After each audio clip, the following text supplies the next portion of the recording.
wasteland, but once inside, a scene of unrelenting deprivation soon greets you. Some quarrel briefly over clothes as the handouts begin, and as word spreads that the food run is back, out of the shadows come the countless grateful people of Cracolandia. The old, the young, the mothers-to-be. The very people Brazil's likely next president, Jair Bolsonaro, calls vagabonds living a great life. This is what it looks like when a nation so ravaged by economic decline fails its most desperate. This lawyer, together with a local church, organizes the fortnightly aid run. Na realidade, essa cena mostra o total abandono, o descaso das nossas autoridades, do governo brasileiro, com a pobreza. Na realidade, essas pessoas são usuárias de crack, mas elas estão... O crack é só uma forma delas sobreviverem a uma situação de miséria, porque o crack não leva à miséria, a miséria leva ao crack. If the state isn't hands-on here, others are. But these interventions are fleeting. And when we venture further inside at midnight, we find a mini shantytown bordering the rail tracks and rat-infested sewers, where some of the 400 or so residents queue beside the patchwork of crack shops and shebeens. Like Maria Zil, mother of 7, who tells us she sells junk to survive. And 39-year-old Michelle de Matas Ferreira, 1 year here, 6 years on crack. How would you describe life here? Como explicaria a vida aqui? Nossa, aqui não é vida. Não é vida, não tem vida aqui. Aqui é um lugar, um submundo. Tem piorado muito. Muito, muito, muito, muito. Muito mesmo.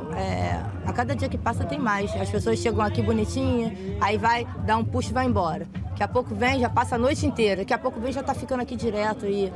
Does the presidential election mean anything to you, mean anything to the people here?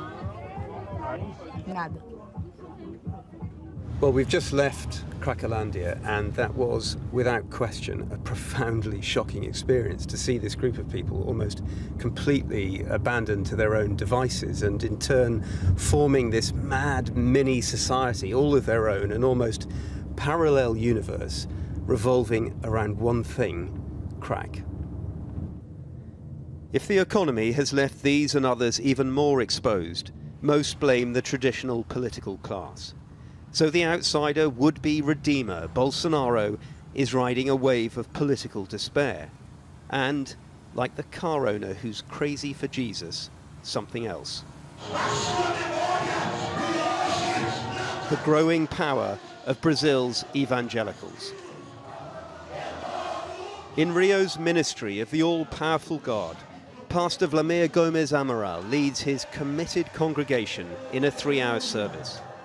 Among them are many ex-addicts, including Claudia Maria Freire, one-time resident of Cracolandia.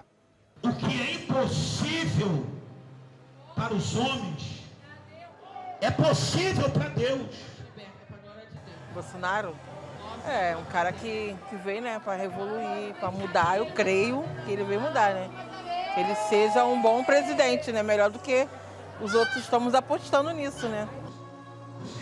More than 22% of Brazilians now identify as evangelicals, up from 7% in 1980.